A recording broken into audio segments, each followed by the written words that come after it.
2 lanes to keep right.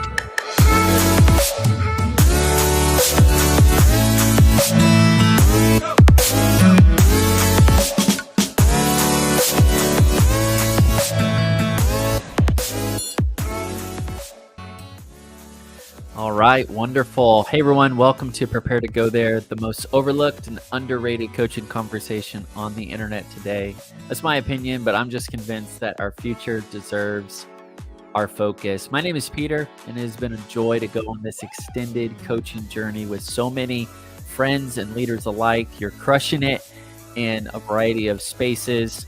Your creatives, your leaders, your influencers, your family folk, you're mission-minded, you inspire me. And so I think there's a lot of us that are just going through a phase in our life where we are putting in the work. We're doing that necessary, unnoticed preparation, and that's okay. And it's going to be important that we maximize this season of our lives, because when we show up, we want to show up ready. Doesn't mean that we're not leading today. It just means that there is still work to be done. So we're going to work on ourselves, and that is why it is Future Friday. And I love Future Fridays because anything can happen. So welcome back to the Future Frontier. Just to go back to the why, I've learned from experience and observation that most people don't know how to lead others into a better future, even if they have a title, even if they have a team. Doesn't mean that they're going to get those people on the bus into the better future that they're talking about, that they're strategizing about, that they're working towards. The reason is because they may or may not have actually been in that better future. And I love a quote. William Gibbons says the future is already here. It's just not evenly distributed. And so there are people, believe it or not, that are living in the future today. They have values and vision, and they're leading their lives with intentionality and integrity. And they are, in a sense, proof of concept of the better future. And you want to be able to lead yourself there into the better future first, and then you can take others with you. And so that becomes the theme of this extended coaching journey. Prepare to Go There is a call to action to friends and leaders alike who want to lead themselves and stay focused on the future. If this resonates with you, I want to invite you into our email community. I send out an email on Fridays with a bundle of all of this content, blogs and vlogs alike, along with information and incentives for the projects I'm working on with you in mind. Had a lot of fun doing a leadership mastermind, and it was a deep dive for about, I think, 9 of us maybe, and just had a blast doing it. I'm going to be doing more like that. I want you to be a part of the next one. So today is Future Friday, so I'm doing things a little differently. I've talked a lot about what a Future Friday is. How do you actually have a deep work session to help you keep the future on the front burner? You can check out some of those. I will put some of those episodes in the description if you're interested in that. Also, I have had some great conversations with friends, and so that is my intention to keep doing that. But for today, you get me, and so I wanted to make this extra valuable for you. And so I'm going to do something a little different, something I haven't done before on Prepare to Go There, and I'm going to be doing a demo of time blocking, time budgeting. And so it's demo day, not like, Chip Gaines. He loves demo day. This is going to be a different kind of demo day where we That's what made me think of demo day. But we're actually going to do a talk through of time budgeting. We're actually going to have a real time budgeting session. I'm going to take you through a few steps to help you figure it out, and we'll see where we go. So let me kind of walk you through the steps first, and then we'll go back and put it on paper. So the first thing we want to do is tell you a quote. I love this quote just to kind of kick off the conversation. Martin Luther, who is one of the reformers in church history, he said, "Even if I knew that tomorrow the world would go to pieces, I would still plant my apple tree." What an awesome perspective. We're going to talk about how time budgeting requires a paradoxical perspective. But before that, let's get into some steps. The first thing to understand with time budgets, they are just a tool. They're not everything. They're not going to predict the future, but they will help you better prepare for it. And so you just have to understand, how does this tool actually help you? We've talked about that already. Time budgeting saves more than time. It'll save your confidence, and it'll also save your credibility, because you don't want to be making these plans that keep falling through over and over again. But I want to give you a word picture that can kind of help you get into this demo, and it's a moving box. My wife, Sarah Joy, and I just moved into our first home, and we're so excited. She's done an amazing job kind of storytelling our home owning journey. And so you can see some of the behind the scenes with her. Just find her on Instagram or YouTube, sarahjoy.tv. And anyways, we've done the moving thing. We had to put everything in the boxes and then get it over. And it kind of taught me a little lesson about planning. And if you actually organize things up front, you put a lot of time up front. But when it came down to moving day, we got it done relatively smooth, because we did all of that pre-work. And when we had people to jump in and help, it was just clockwork.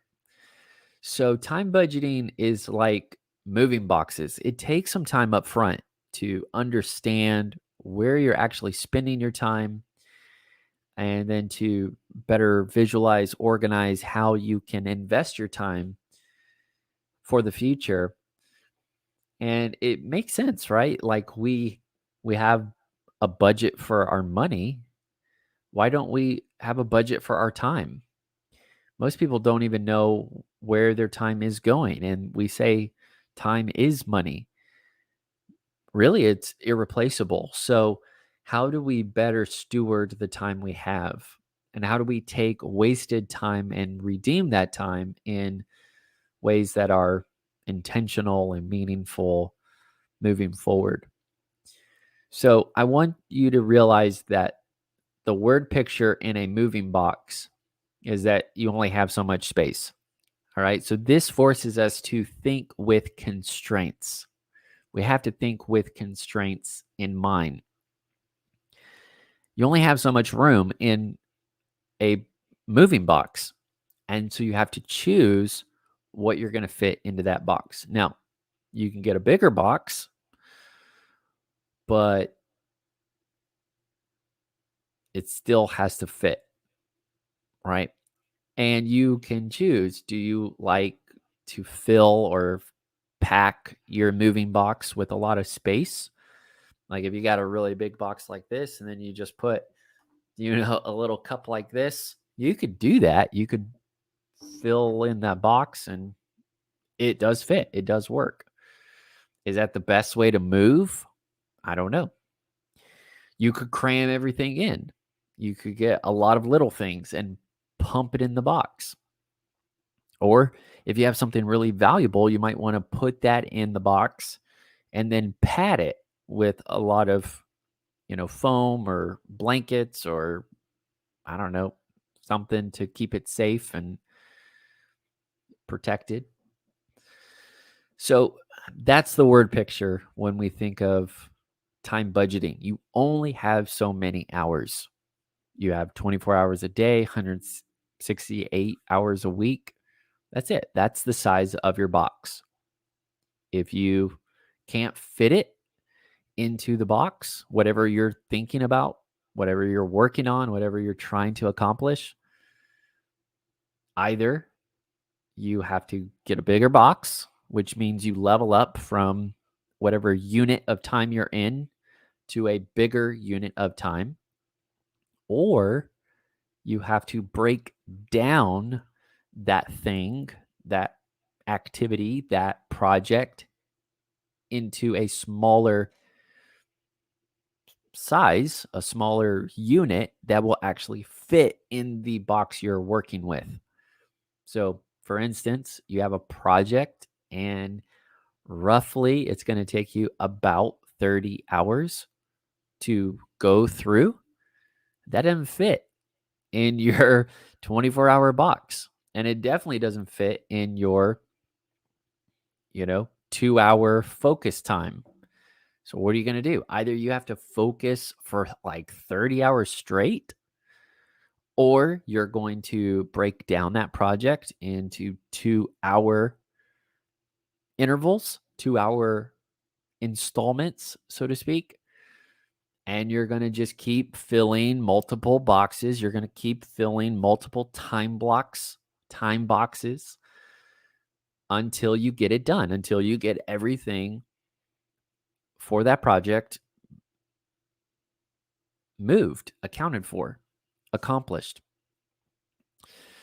So whenever I think about stuff, personal, with my family, with work, with my community, I'm now trying to think through the moving boxes. I'm trying to think, okay, what size of a box would I need for that? Do I need a few hours? Do I need a few days? Is that going to take a few weeks? And you're now figuring out how to visualize where your time's going, but also organize your decisions along the way. So I'm going to give you 2 case studies. The first one is personal planning. Okay, so we're going to use time budgeting for yourself, for personal planning. And I want you to start with a basic 24-hour time budget. A basic 24-hour time budget. That's what we're going to work with. And this is something new I'm going to try.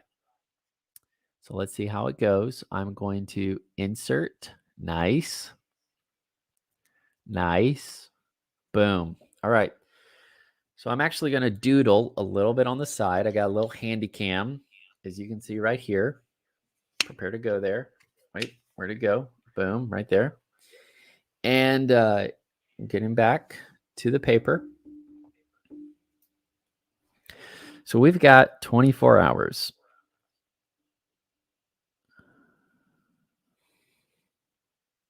Now, this is different.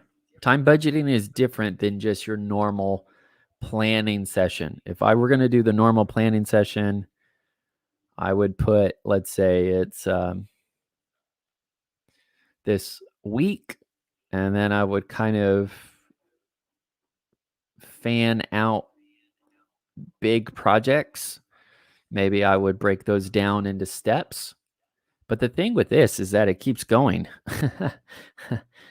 I mean, you'll come up with so many things. Your mind map will grow on you very quickly. So instead, we need to get a box and say, this is all the room we have. It is just 24 hours. How are we going to fit that in? And you just start putting activities, putting responsibilities, putting projects into the box. Now, this is a generic time budget, but it's a genuine timeline. It's a genuine plan for your day. So if you have, let's say, I don't know, I'm making this up, 6 hours of sleep. We're going to have to do math. Oh no. 6 hours, 6. How are we doing here? I'm actually going to.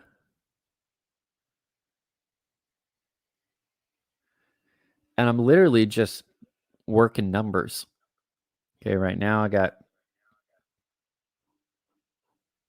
start.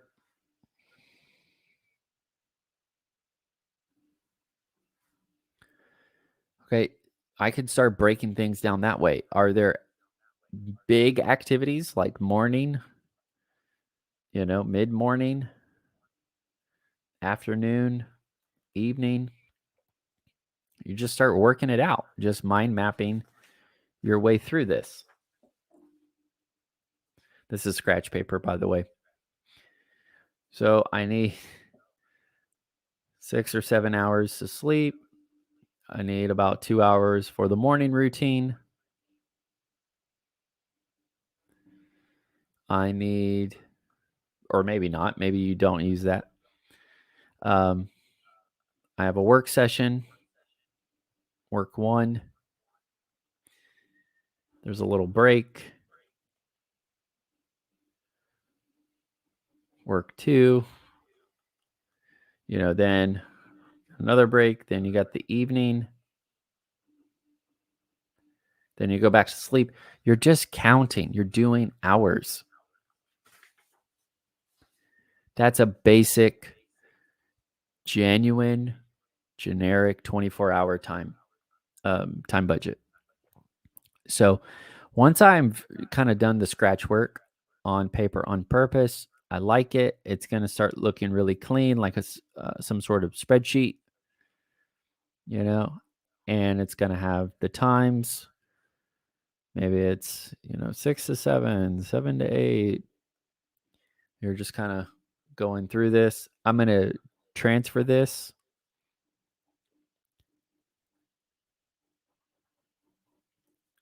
onto Evernote, which is the note-taking app I use. And this is going to become a template, a planning template. Now, when I go into the weekly planning session,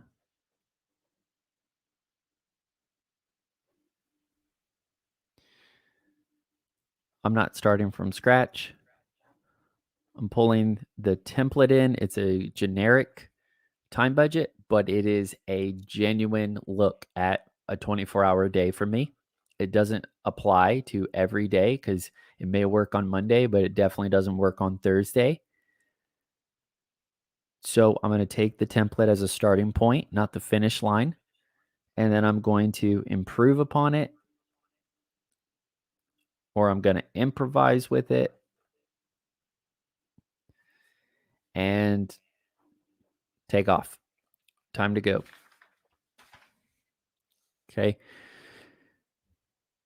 So the question is, with the 24-hour, you have to start with a 24-hour day and just say, how would I like to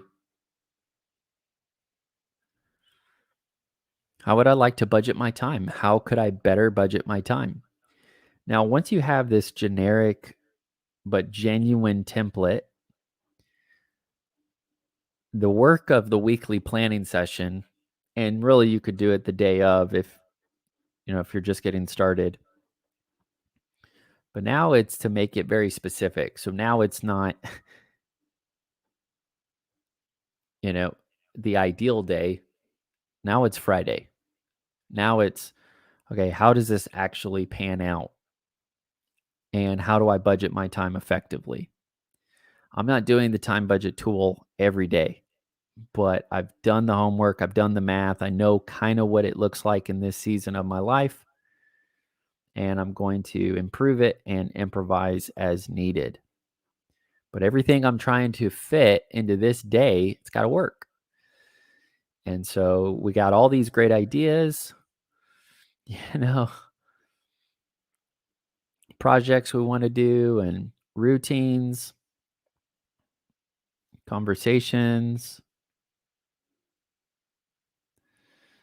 and does it all fit?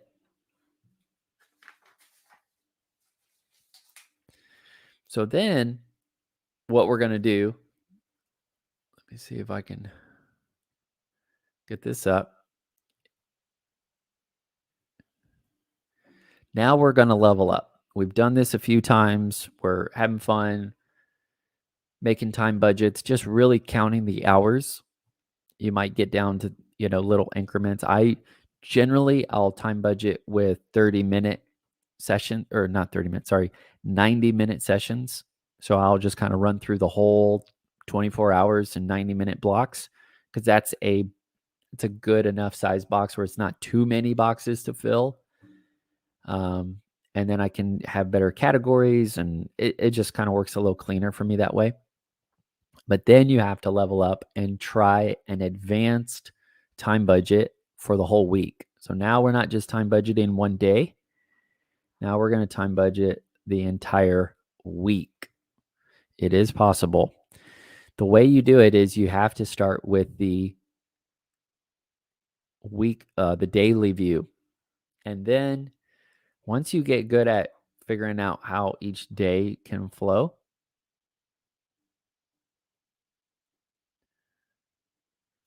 I'm kind of simplifying this here. Wednesday. This is normally how the week feels, right? You kind of have a big weekend and it kind of shrinks on you over time. So I have basically the ideal day here that I start with. This is kind of level 1, and I've compartmentalized it, organized it into these 4 big boxes: early morning, mid morning, afternoon, evening. And there's a lot of advanced strategies and tactics that I'd love to show you. This was just kind of like a little preview of where we went in the last mastermind, but there's a lot more that goes into all this. But I'm just giving you homework to get started. And then you can just start improving and improvising, and you start making discoveries, making decisions. You start noticing what's working, what doesn't work. You're kind of looking for some sort of rhythm, and you're just copy pasting some of this success. You're rolling it over into the other days of the week. And now you're trying to get a bigger picture that fits 168 hours. And sometimes you have to start the time budget that way. And then you say, okay, functionally, categorically, how much sleep am I going to try to put into a week? Well, about 6 to 7 hours a night times the 7.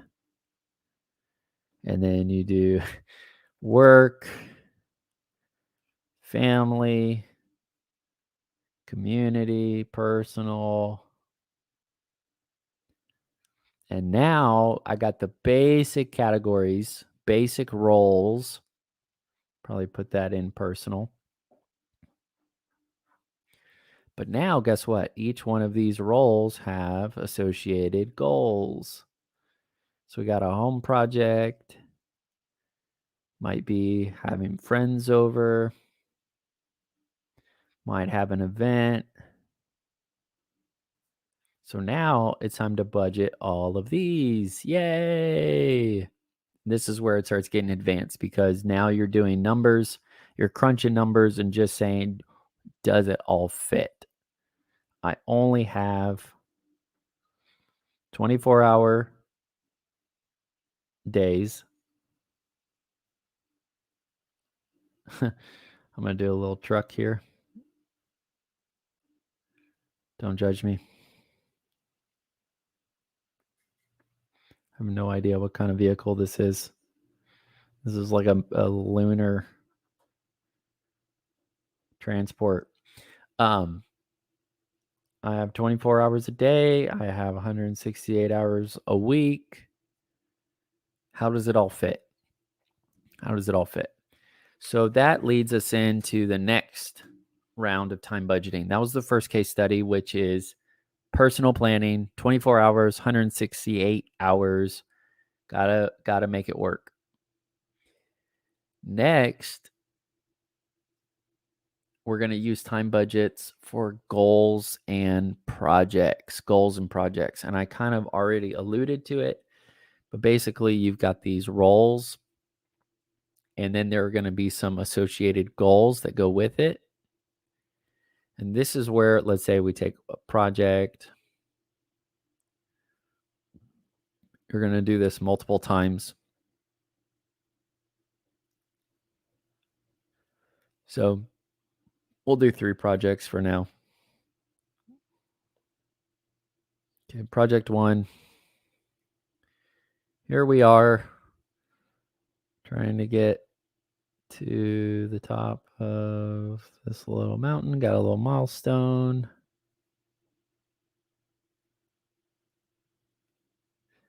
This is literally what I do, y'all. Just kind of thinking through life. And so how do we effectively get through here? How do we actually quantify what that looks like? You have to define what done looks like, kind of describe it, and then you're going to work your way back. And you're going to identify some steps and some stages. And then you're going to say, okay, this part is going to take me about 6 hours. This part's going to take me about 4 hours. This part's going to take me 3 hours. This part's going to take me 2 hours. Total that.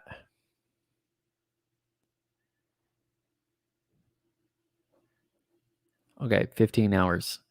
So I have to fit 15 hours worth of work into the week.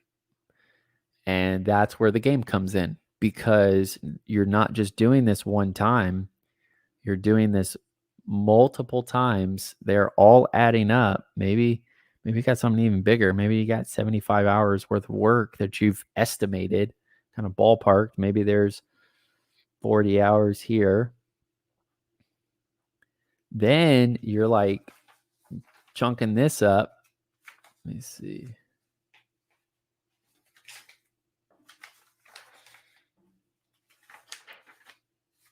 Anyways, then you're saying, if I'm doing work for, let's say, 40 hours a week,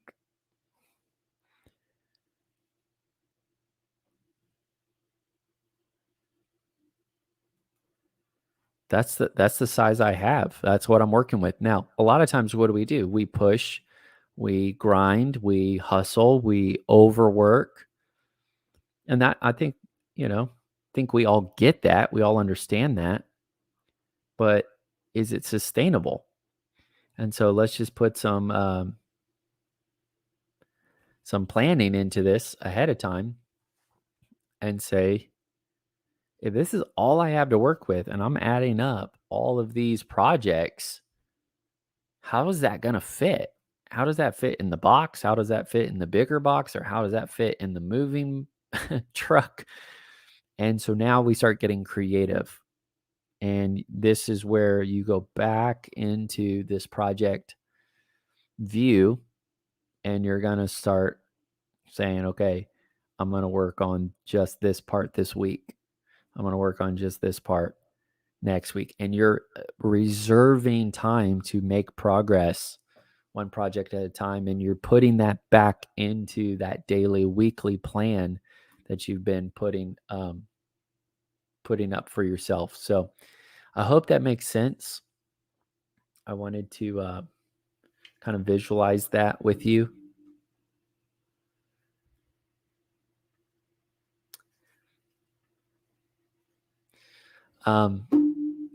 I wanted to finish because it's Future Friday with a thought-provoking idea, which is I wonder how we could use time budgeting, at least in theory, to dream in decades and years.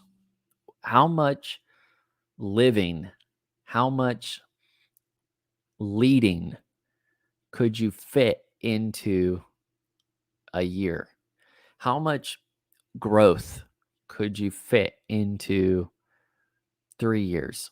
How much community, family, um, business could you experience? Could you go for in a decade? Like, how much could you really fit into that? And whenever we're looking ahead at the future, we, dream up so much. And then we kind of get there and we look at it or we look back and we say, this wasn't what I thought or imagined. Time budgeting is not used to predict the future. Time budgeting is just a tool that we can use to better prepare for it, to be intentional with the time we do have, and then to hopefully grow in our decision making, make better, wiser decisions over time.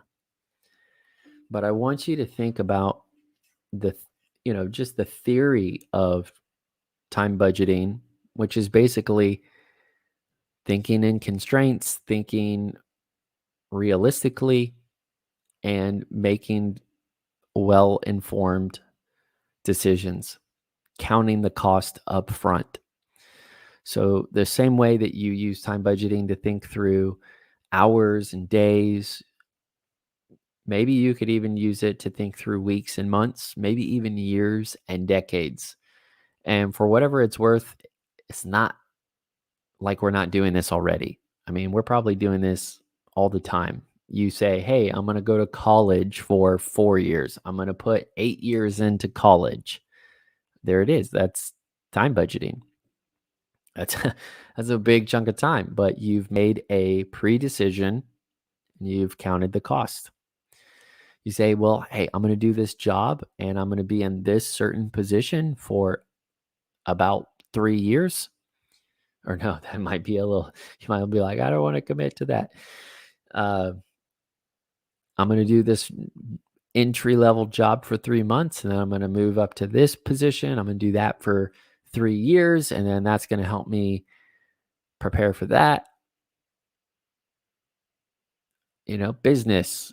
We're going to launch a business. It's going to take about, I'm willing to put in 4 years to make it thrive. And then I want to be thinking about the exit strategy after that. Now, this is not about predicting the future. And it's not about guaranteeing anything. But if you don't go through this kind of exercise where you're counting the cost up front, you could be making very poor decisions, very skewed views of what's possible and what's important. And maybe you might just be letting yourself down. You might be setting yourself up for big letdowns because you are not doing the math correctly. And you think that you can do all of this stuff, but you haven't really factored in how much time that would take to do each of those things and then all of those things. And now here you are trying to fit it into a day, a week, a year, 5 years, and you're not even factoring in all the stuff you don't know about. There's not margin or buffer or room to grow. So hopefully this gives us some perspective. And that's kind of where I want to land the conversation for today. Time budgeting gives us a paradoxical perspective. Whenever we think about the future and the work that's needed to prepare to go there, The things that you're going for will generally feel much farther away. You think about going to college, getting that job, starting the business, finding that relationship, that marriage. Uh, it feels so far away, way, way. And you're like, it'll take so long. And what we do is we don't make that commitment because it feels so far away. We don't want to go for it. We don't want to commit to that long process. We don't want to commit to go to 4 years or 8 years or 12 years or whatever it is. We don't want to commit because it feels so long. But ironically, the things we commit to also take longer than we expect. So, I mean, waking up in the morning could take longer than you expect. Doing a single project for a team could take longer than you expect. And seasons of your life, maybe you saw yourself further along than now, but it's okay. It's part of your journey, it's part of your story. There's something valuable going on in that waiting, working time. Patience is your partner. Time can be your ally. And so this is that paradoxical perspective. The lesson is to embrace patience as an empowering best practice that helps us lead ourselves and stay focused on the future. Patience says, I'm going to work on this now because it's going to matter then. Patience says, what's going to matter then? And I need to get after it right now. See, this is about developing an appetite for action. If you can see it, you better get on it. And I think another word picture for this paradoxical perspective is the airplane. The airplane's on the runway. The airplane has to accelerate before it takes off. It may be a few, you know, I don't know how long it is, 100, so many 100 feet or yards or whatever that is, but it's accelerating towards that runway so fast that by the time it gets there, it's able to climb and fly. So the things you're anticipating, how are you preparing for that? How are you throttling towards a thriving future? Because if you're dragging your feet, if you're procrastinating, if you're avoiding it, it's not like it's going away. Time is just going to keep happening, and you're going to have more and more stuff piled up to do or get done. And then you're going to run out of time and be in calendar debt. You'll be experiencing time poverty, and all that stuff that you were dragging your feet on is going to be due in one way or another. So I love that quote, if even if you knew that the whole world was going to pieces tomorrow, you can still do something today. You can't have an idea about what's going on with the future that stops you from taking action today. Time budgeting is more than just spending your time well in the present, although that's important. It's also about figuring out, how can I invest more time into the future? So, thanks for being on today. I hope this was valuable. Go ahead and let me know in the chat. I'll be back on Monday with another round of coaching conversations. And I really, really appreciate you being a part of the ride. Remember, you matter. what you're doing matters. Put in the work, even if nobody sees it, they will. And that's why we have to prepare to go there. Have a great weekend.